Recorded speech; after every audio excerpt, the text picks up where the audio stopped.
Hi friends, Thursday morning ஃபஸ்ட்டில் என்ன breakfast பண்ணணும்னு யோசிக்கிறதே தலைவலியாக இருந்துச்சு. இப்போ அதை கூட இந்த பிரேக்ஃபாஸ்ட்டில் எவ்வளோ கேலரிஸ் இருக்குது, கார்ப்ஸ் இருக்குது, ப்ரோட்டீன் இருக்குதுன்னு பார்த்து சமைக்கிற மாதிரி இருக்குது.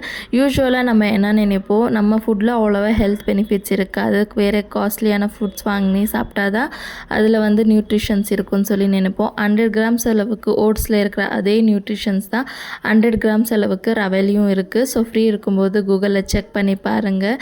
யூஸ்வலாக நம்ம வீட்டில் இருக்கிற பொருளை இந்த வெஜ்ஜீஸே வச்சு நம்ம ஈஸியாக வெயிட் லாஸ்ன்றது பண்ணலாம். அதே மாதிரி தான் ஒரு குக்கும்பர் 1 கப் அளவுக்கு ரவை இருந்து இந்த டேஸ்டியான அடை வந்து செஞ்சிடலாம். ரொம்ப சூப்பராக இருக்கும்.